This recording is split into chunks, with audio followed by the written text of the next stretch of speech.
कांग्रेस के अरकान असम्बली और कारपोरेटर्स ने मेयर हैदराबाद गदवाल विजय लक्ष्मी और कमिश्नर जीएचएमसी आरवी कर्नन से मुलाकात की। ये मुलाकात जीएचएमसी हेड ऑफिस में हुई, जिसमें बल्दी वार्ड्स की असरनौ हदबंदी के सिलसिले में तफसीली तौर पर तबादला ख्याल किया गया। इसी दौरान बल्दी हलकों की असरनौ हदबंदी के सिलसिले में शिकायत और तजावीज़ का सिलसिला जारी है।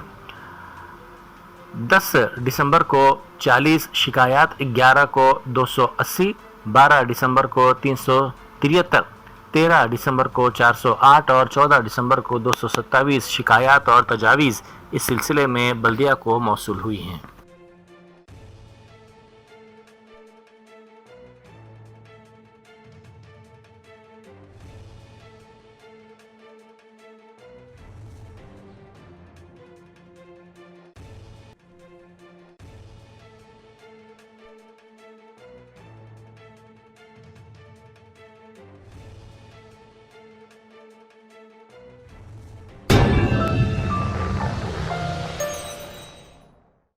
Germanton super speciality hospital, national award winner doctor Mir Jawad Zar Khan, German trained senior orthopedic surgeon and director, माहिर डॉक्टर्स डॉक्टर वासिफ आजम और doctor Bharvi Chanduri, senior cardiologist और दीगर डॉक्टर्स नुमाया खिदमत अंजाम दे रहे हैं। Robotic surgery, advance cath lab, MRI, operation theatre, ICU, 2D ultrasound जैसी सहूलियात से आरास्ता कॉर्पोरेट लेवल हॉस्पिटल, वाजबी फीस में हर मर्ज से शिफायाबी के लिए Germanton super speciality hospital, Attapur,